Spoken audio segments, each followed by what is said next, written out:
오늘 여러분과 함께 읽은 본문의 말씀을 가지고 하나님의 열심, 우리 5번째 말씀입니다. 우리가 어떻게 하면 좋겠습니까? 라고 하는 말씀으로 함께 은혜 나누고 함께 기도하는 시간을 가지겠습니다. 하나님께서 약속하신 것을 기도하며 기다렸던 마가의 다락방에 모인 120명의 사람들에게 오순절에 성령이 임하셨습니다. 급하고 강한 바람 같은 소리가 그들이 모인 집 안에 가득하였고, 불의 혀처럼 갈라지는 것들이 각 사람 위에 하나씩 임하였는데, 그날 그곳에 모였던 모든 사람들은 예외 없이 모두 다 성령을 받았습니다. 그러자 그들에게 나타난 놀라운 일이 있었는데, 바로 그것은 난곳 방언으로 하나님께서 행하신 큰 일을 전하기 시작하는 것이었습니다. 하나님께서 행하신 큰 일이라는 것은 예수 그리스도의 십자가의 죽으심과 부활을 통해 이루신 구원의 소식이었는데, 이것이 난곳 방언, 외국어로 전해지기 시작하였던 것이죠. 그날 각국에서 오순절을 지키기 위해 예루살렘에 모여든 디아스포라 유대인들은 각자 자기 나라 말로 이 복음의 소식을 들을 수가 있었습니다. 그 복음의 내용 때문에 놀라기도 했지만, 다른 이들도 아닌 어촌 갈릴리 마을 출신의 그 평범한 사람들이 이렇게나 다양한 외국어를 구사하는 것을 듣고는 놀라움과 당황스러움을 금할 수가 없었던 것이죠. 예루살렘 마가의 다락방에서 일어난 전대미문의 오순절 성령 강림 사건이 도대체 무엇을 의미하는지에 대해 설명할 필요가 있었는데, 그때 베드로와 11사도들이 자리에서 일어나 설명하기 시작합니다. 여러분 성경책 한번 보시겠습니까? 사도행전 2장 14절 말씀을 보시면 이렇습니다. 베드로가 11사도와 함께 서서 소리를 높여 이르되, 유대인들과 예루살렘에 사는 모든 사람들아, 이 일을 너희로 알게 한 것이니 내 말에 귀를 기울이라 라고 이야기합니다. 그러면서 그 다음부터 나오는 15절부터 36절까지의 말씀은 바로 베드로의 설교입니다. 오순절 성령 강림의 이 사건이 도대체 무엇을 의미하는지에 대한 내용이었는데, 그 설교의 가장 핵심이자 결론이 되는 말씀이 바로 36절이라고 할 수가 있죠. 여러분 사도행전 2장 36절의 말씀을 한번 보시겠습니다. 이렇습니다. 그런즉 이스라엘 온 집은 확실히 알지니 너희가 십자가에 못 박은 이 예수를 하나님이 주와 그리스도가 되게 하셨느니라 하니라 라는 말씀으로 베드로의 설교가 마무리가 됩니다. 베드로는 두 가지를 이야기했는데, 유대인들이 예수께 한 일과 하나님께서 그 예수께 하신 일이 무엇이었는지에 대해서 이야기하고 있는 것입니다. 너희 유대인들은 하나님의 아들 구원자 예수를 십자가에 못 박아 죽였지만, 하나님께서는 그 예수를 다시 살려 주와 그리스도가 되게 하셨다라고 하는, 그야말로 복음의 전곡을 찌르는 예수 그리스도의 십자가의 죽으심과 부활에 대한 메시지가 바로 베드로 설교의 마지막 결론이었습니다. 여러분 이제 중요한 것은 무엇인가 하면, 이 베드로를 통해 선포된 이 복음을 그들이 믿느냐 믿지 않느냐, 받아들이느냐 받아들이지 않느냐라고 하는 것으로 그들의 운명이 갈라지게 되는 것이죠. 오늘 여러분과 함께 읽은 이 본문의 말씀은 그날 베드로의 설교를 들었던 유대인들이 어떤 반응을 했는가에 대한 이야기로 오늘 본문의 이야기가 시작이 되는데요. 37절 말씀 한번 보시겠습니까? 이렇게 시작이 됩니다. 그들이 이 말을 듣고 마음에 찔려 베드로와 다른 사도들에게 물어 이르되, 형제들아 우리가 어찌할꼬 하거늘 이라고 되어 있습니다. 여러분 이 구절을 세번역 성경은 이렇게 풀이하고 있습니다. 한번 들어보십시오. 사람들이 이 말을 듣고 마음이 찔려서 형제들아 우리가 어떻게 하면 좋겠습니까? 하고 베드로와 다른 사도들에게 말하였다 라고 세번역 성경은 기록하고 있습니다. 우리가 어떻게 하면 좋겠습니까? 바로 여기에서 오늘 설교의 제목을 가지고 온 것입니다. 이에 대한 그들의 그 베드로의 설교에 대한 그들의 반응을 두 가지로 살펴볼 수가 있는데 이렇게 요약할 수 있죠. 찔림과 질문 이렇게 할 수 있을 것 같습니다. 베드로의 설교를 들었을 때 그들에게 나타난 두 가지 반응은 찔림과 질문이었습니다.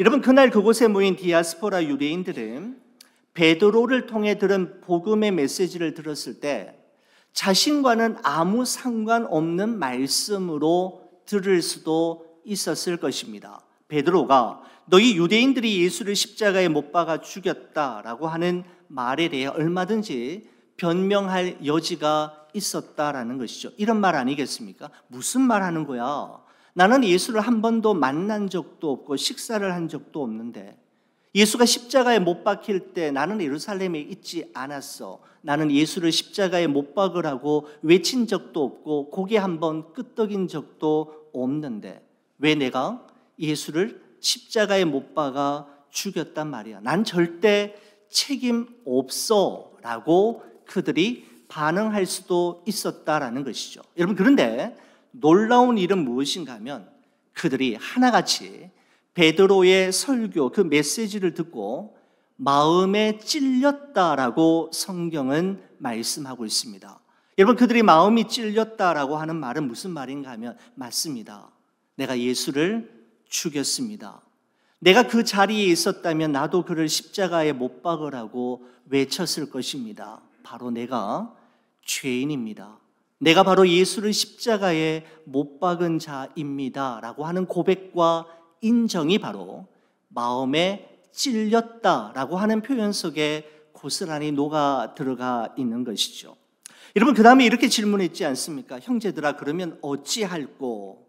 우리가 어떻게 하면 좋겠습니까? 라고 질문했지 않습니까? 우리가 어떻게 하면 좋겠습니까? 라고 하는 이 질문은 하나님의 아들 예수를 죽인 이 죄인도 용서받을 수가 있겠습니까? 라고 하는 것을 묻는 것이고 이렇게 큰 죄를 지은 이런 우리에게 가망이 있는 겁니까? 라고 묻는 질문이라고 할 수가 있는 것이죠. 찔림과 질문 여기에서부터 회개가 회심이 시작이 됩니다. 여러분 회개는 하나님의 말씀을 들음으로 시작이 되고 그 말씀이 우리의 마음을 찌르며 그 다음에 그러면 나는 어떻게 하면 좋겠습니까? 라는 질문으로 이어지게 될 때 본격적으로 회심과 회개가 시작이 되는 것이죠. 여러분 나는 어떻게 하면 좋겠습니까? 라고 하는 이 질문이 저에겐 아주 의미 있게 다가왔습니다. 이 질문은 그동안 아무 생각 없이 살아온 삶과 앞만 바라보며 달려온 길에 대해 스스로 의문을 제기하는 질문이라고 할 수 있는 것이죠. 이렇게 살아도 되는 것인가? 대안적인 삶은 없단 말인가? 나는 나의 삶을 어떻게 살아가며 무엇으로 채워갈 것인가? 정말 하나님께서 원하시는 것이 무엇일까? 어떤 삶일까? 어떻게 살아야 제대로 사는 것이며 사람답게 사는 것이며 그리스도인답게 사는 것인가? 라고 하는 이 모든 질문이 나는 어떻게 하면 좋겠습니까? 라고 하는 질문 속에 고스란히 포함되어 있다라고 할 수 있는 것이죠.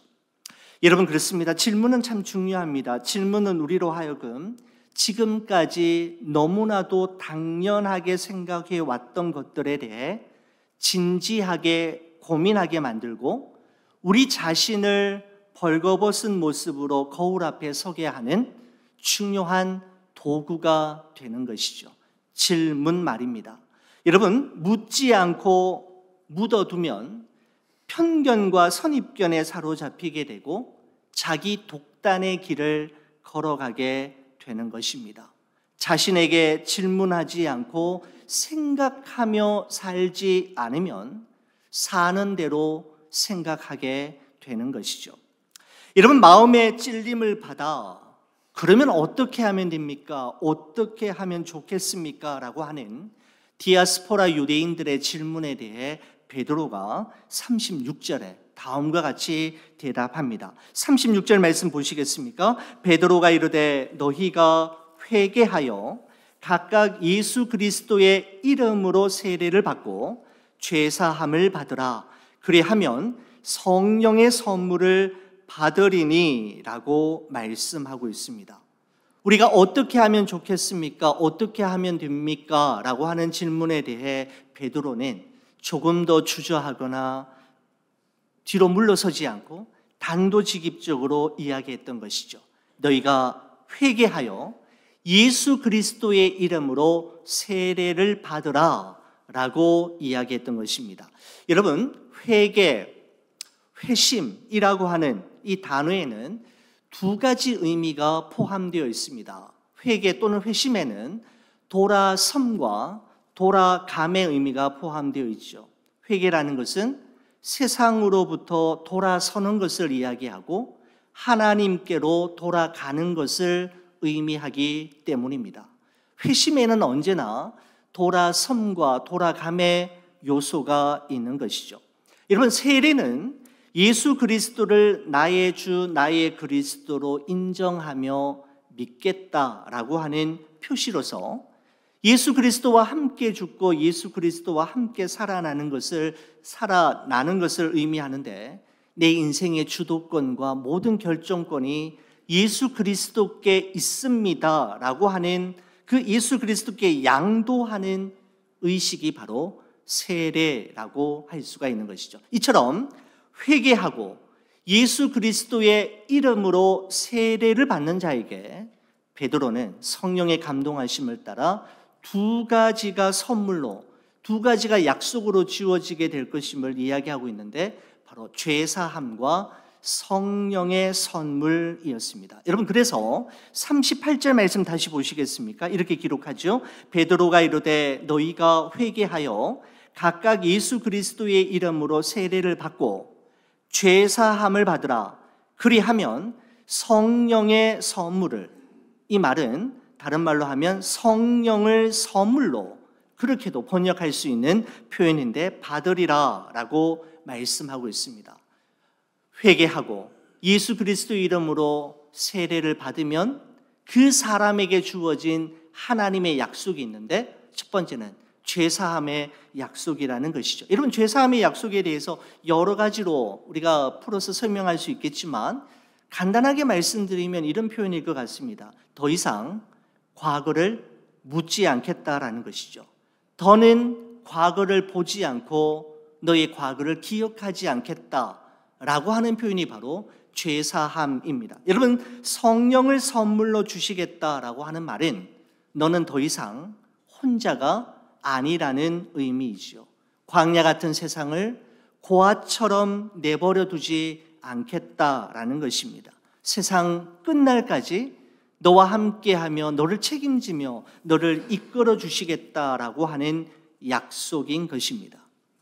바로 회개하여 회심하고 예수 그리스도 이름으로 세례를 받는 순간 그 사람에게는 죄사함의 선물과 성령이 내주하게 되는 선물을 받게 될 것임을 바로 베드로가 이야기하였던 것입니다. 여러분, 이것이 바로 그러면 우리는 어떻게 하면 좋겠습니까? 라고 하는 그들의 질문에 대한 베드로의 대답이었습니다.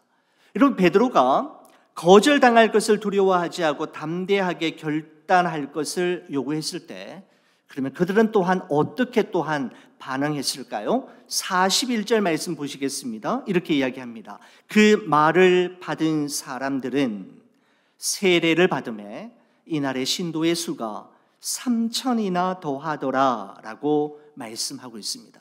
여러분, 누가 세례를 받았다라고 이야기합니까? 그 말을 받은 사람, 그 말을 받은 사람의 그 말은 무엇입니까? 바로 회개하고 예수 그리스도 이름으로 세례를 받으라라고 하는 베드로의 그 말을 하나님의 말씀으로, 사람의 말이 아닌 하나님의 말씀으로 받은 그들은 그 말 그대로 세례를 받게 되었는데, 이날 모인 신도의 수가 3,000이나 되었다라고 누가의 입을 통해 증언하고 있는 것을 볼 수가 있습니다.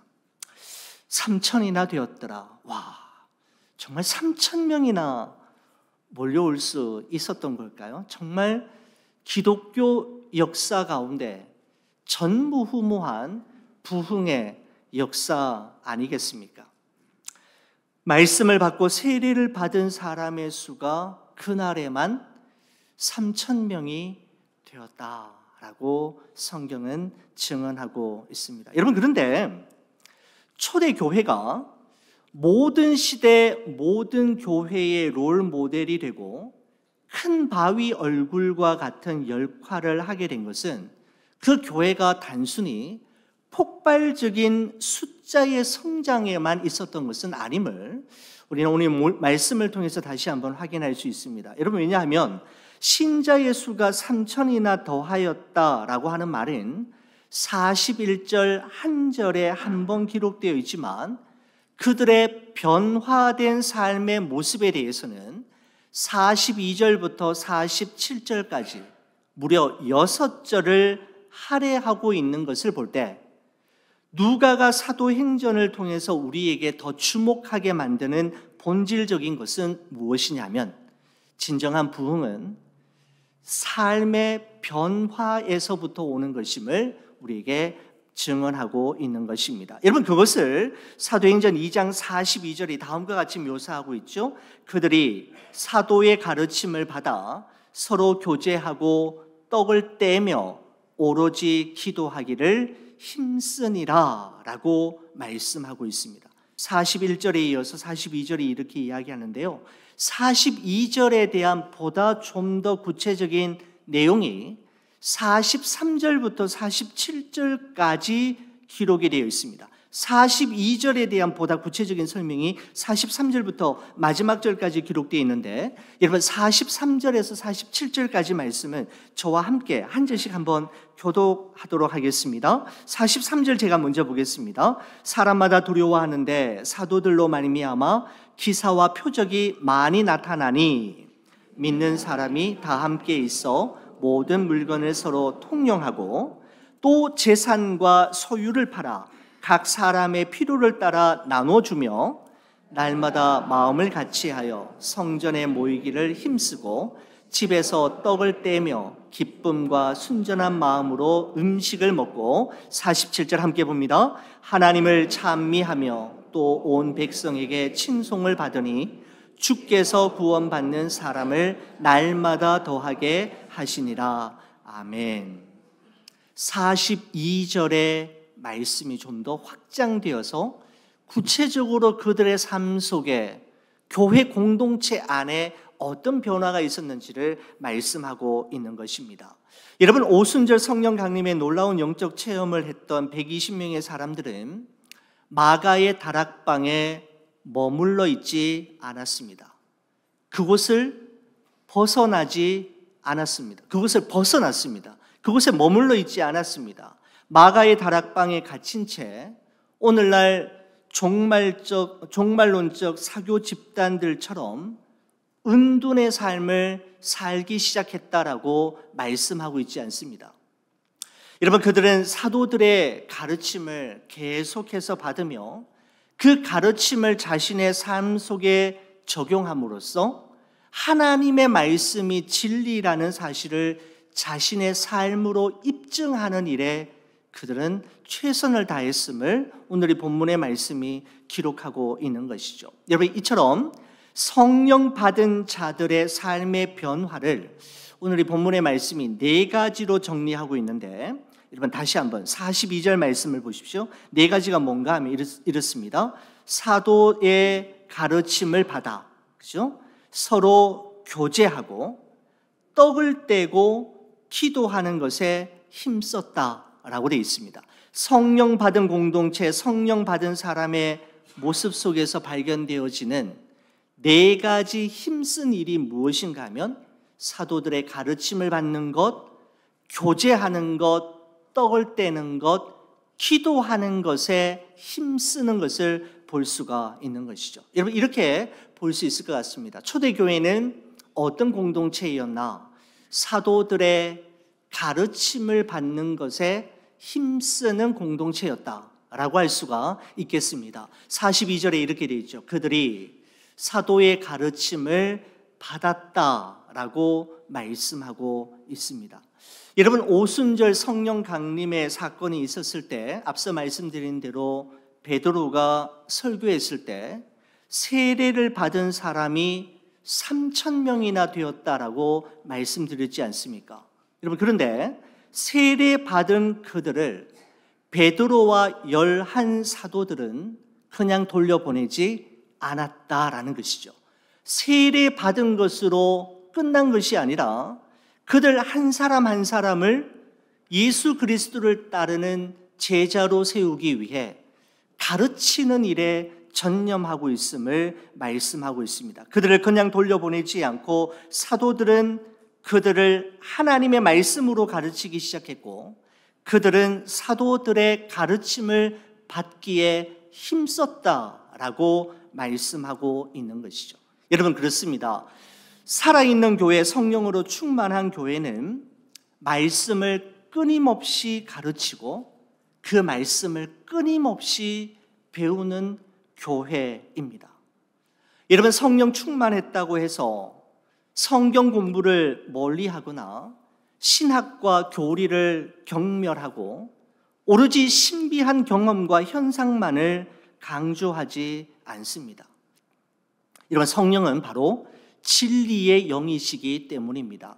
여러분, 진리의 영이신 성령께서는 하나님의 말씀을 배우고자 하는 마음을 주시고 말씀을 배우는 자에게 그 말씀을 깨닫게 하시며 깨달은 말씀을 각 사람의 삶 속에 적용하고 순종할 수 있도록 돕는 분이 바로 진리의 영이신 성령님이신 것이죠.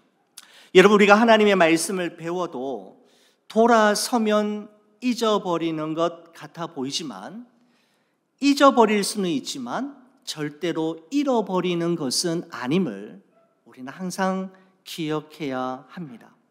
잊어버릴 수는 있지만 잃어버리는 것은 아닙니다. 진리의 성령께서 결정적인 순간에 그 말씀과 그 배움을 생각나게 하시고 기억나게 하심으로 그 말씀 붙잡고 다시 일어서게 만들어 주시는 것이죠. 그러므로 하나님의 말씀을 끊임없이 가르치는 교회, 그리고 그 하나님의 말씀을 중단 없이 배우는 성도들이 모인 교회야말로 성령 충만한 교회라 말씀드릴 수 있는 것이죠.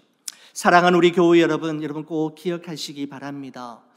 진정한 그리스도인은 평생 하나님의 말씀을 배우는 사람들입니다. 그 알미 삶이 되고 마침내 존재가 될 때까지 말이지요. 여러분, 이번 주부터 우리 좋은 비전 바이블 칼리지 우리 봄학기가 시작이 됩니다. 여러분, 반드시 우리 성도님들 성경 읽으시고 또 성경 배우시고 또 수요 예배를 통해서 가스펠 프로젝트에 동참하시고 화요일, 수요일, 목요일, 토요일, 주일 매일 거의 매일마다 진행되어지는 우리 말씀의 훈련의 자리에 여러분들 꼭 참석하셔서 알미 삶이 되고 그 삶이 여러분의 존재가 되어지는 성령 충만한 성도님들 되시기를 간절히 축원을 드립니다.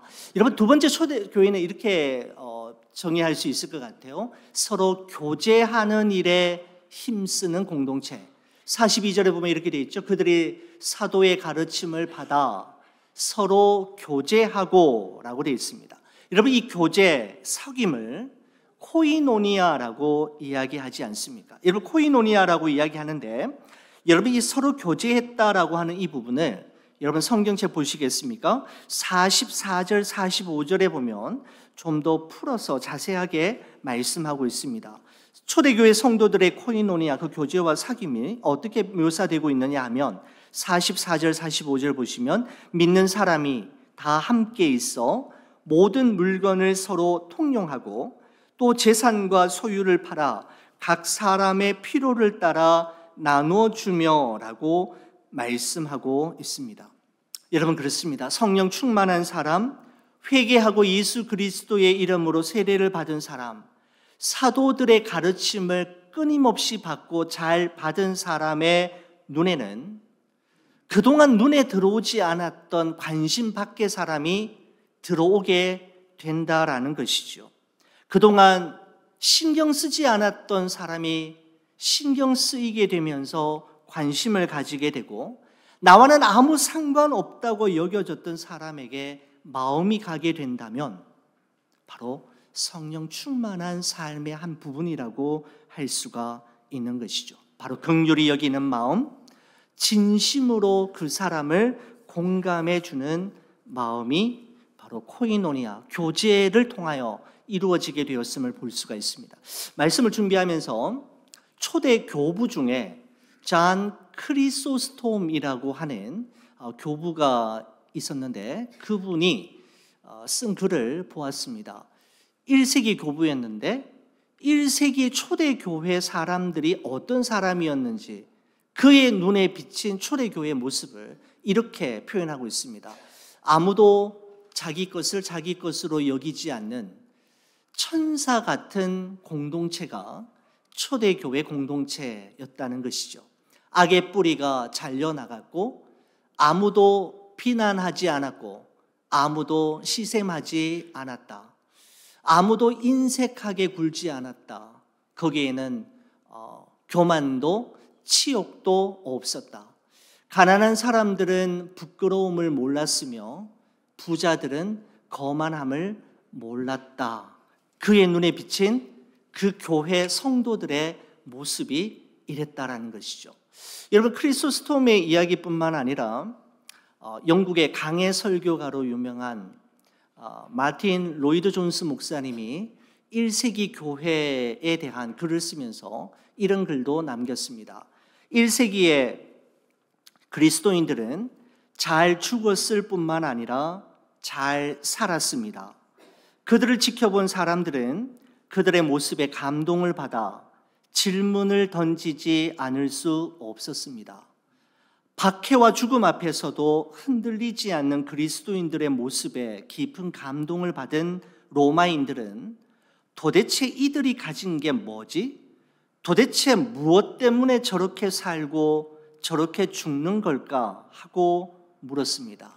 그때 1세기의 그리스도인들은 그 질문에 대해 자신의 삶으로 답을 주었고, 그럼으로써 복음이 퍼져갔습니다 라고 기록하고 있는 것을 볼 수가 있습니다. 질문에 대해 입으로 대답한 것이 아니라 삶으로 답을 주었는데, 그러자 복음이 급속도로 로마로 퍼져가게 되었고, 마침내 복음 앞에 로마가 무릎을 꿇게 되는 그러한 일들이 있었지 않습니까? 여러분, 그렇습니다. 잘 죽기 위해서는 잘 살아야 합니다. 죽는 것보다 더 힘든 것은 잘 사는 것이고, 잘 죽는 것만큼이나 중요한 것은 잘 사는 것이다 라는 사실을 우리는 기억해야 합니다. 여러분, 초대교회 성도들은 그야말로 잘 죽었을 뿐만 아니라 잘 죽기 위해 잘 살았던 사람이었던 것이죠. 여러분, 초대교회에 대해 또 이렇게 평가할 수 있을 것 같습니다. 이렇게 정의 내릴 수 있을 것 같습니다. 초대교회는 떡을 떼며 기도하는 공동체, 즉 하나님을 예배하는 일에 힘쓰는 공동체였다라는 사실입니다. 42절 말씀에 보시면 이렇게 되어 있죠. 그들이 사도의 가르침을 받아 서로 교제하고 떡을 떼며 오로지 기도하기를 힘쓰니라 라고 말씀하고 있습니다. 여러분, 이에 대한 구체적인 설명이 46절 47절 보시겠습니까? 이렇게 기록하죠. 날마다 마음을 같이하여 성전에 모이기를 힘쓰고 집에서 떡을 떼며 기쁨과 순전한 마음으로 음식을 먹고 하나님을 찬미하였다라고 말씀하고 있습니다. 여러분, 여기서 떡을 뗐다라고 하는 것은 함께 식사했다라고 하는 1차적인 의미일 뿐만 아니라, 여러분, 누가복음과 사도행전을 기록할 때 떡을 뗐다라고 하는 표현 속에는 성만찬 예식이 진행되었음을 또한 의미하는 것이었습니다. 여러분, 그러니까 떡을 뗀다라는 말은 식사를 함께 하는 것 이상으로 성만찬 예식이 예배 가운데 진행되었음을 말하는 것이죠. 또한 이들은 기도하기를 힘쓰는 공동체였다라고 말씀하고 있습니다. 마가의 다락방에 모였던 120명의 사람들은 성령이 오시기를 위해 간절히 기도했지 않습니까?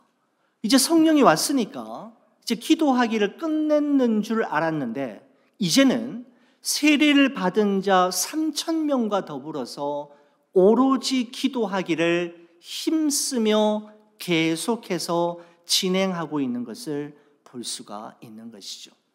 떡을 떼며 기도하기를 힘썼다라는 말은 하나님 앞에 자신을 드리기를 힘쓰고 예배하는 일에 최선을 다하며 삶의 우선순위를 두는 예배에 열심히 있는 사람들이 바로 초대교회 1세기의 성도들이었음을 말씀하고 있습니다. 여러분, 이와 같은 일에 힘썼을 때 초대교회에 어떤 일이 일어났다라고 말씀하고 있습니까? 오늘 사도행전 2장의 마지막 절인데요, 47절 이렇게 말씀하고 있습니다. 이 말씀은 저와 함께 같이 읽으시겠습니다. 하나님을 찬미하며 또 온 백성에게 칭송을 받으니 주께서 구원받는 사람을 날마다 더하게 하시니라. 아멘. 여기 보시면 동사가 더하게 하시니라 라고 하는 동사입니다. 더하게 하셨다, 더했다 라고 하는 이 동사의 시제가 무엇인가 하면 미완료 시제입니다. 미완료 시제라는 것은 한 번 그날 잠깐 일어났던 특별한 현상이 아니라 계속해서 그랬고 날마다 그랬음을 이야기하는 것이죠. 결국은 초대교회가 존재하는 한 하나님께서 날마다 새로운 사람들을 보내주시고 지속적으로 그와 같은 일이 있었음을 말씀하고 있는 것입니다. 여러분, 사도행전 2장은 날마다 구원받는 사람을 더하게 하시는 분이 누구이신지, 누가 그 일을 가능케 하실 수 있는지에 대해 우리에게 소개하면서 마무리를 짓고 있는데 이렇게 말씀하죠. 주께서 더하게 하시니라. 주께서 하시는 일이었음을 분명하게 밝히고 있습니다. 교회의 아름다운 순종을 사용하셨고 신실한 주의 일꾼들과 성도들의 수고가 있었음에도 불구하고 성경은 그들 때문에 이렇게 되었다라고 말씀하고 있지 않은 것이죠. 구원받는 사람을 날마다 더하게 하시는 일은 주께 속한 일이고 주께서 하시는 일이며 주님께만 가능한 일임을 분명하게 말씀하고 있는 것입니다. 다시 말씀드리면 하나님의 열심으로 이루어진 일임을 다시 한번 컨펌하고 있는 것이죠. 그렇습니다. 주께서 더하게 하실 수 있으십니다.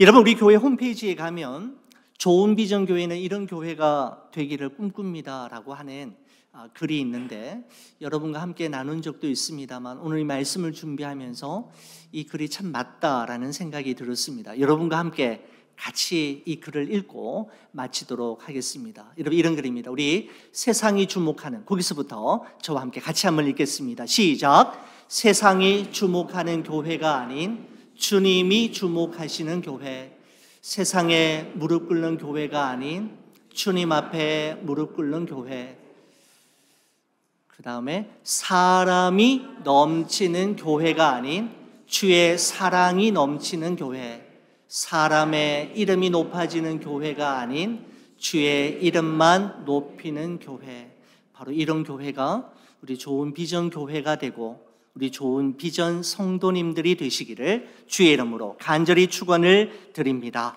기도하시겠습니다. 하나님 고맙습니다.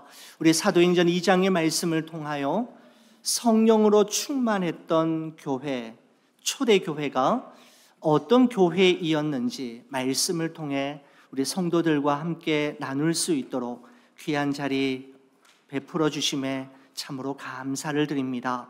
우리 교회가 세상이 주목하기 전에 우리 주님이 주목하시는 교회 되게 하시고, 세상에 무릎 꿇는 교회가 아닌 주님 앞에만 무릎 꿇는 교회 되게 하시며, 사람이 넘치기 전에 주의 사랑이 넘치는 교회, 사람의 이름이 높아지는 교회가 아닌 오직 주님의 이름만 높이는 교회로 주님 오시는 그날까지 그렇게 존재할 수 있도록 은혜를 베풀어 주옵소서. 하나님께서 함께하여 주셔서 주께서 구원받는 사람의 수를 날마다 더하게 하셨던 것처럼 하나님, 우리 좋은 비전교회가 많은 영혼을 주께로 인도하고 또 예수 그리스도를 따르는 참된 제자들을 세우는 일에 우리 교회가 늘 힘쓰며 거기에 관심을 두며 거기에 모든 것을 또한 집중할 수 있도록 도와주시옵소서. 주께 감사드리며 예수 그리스도의 이름으로 기도 올리옵나이다. 아멘.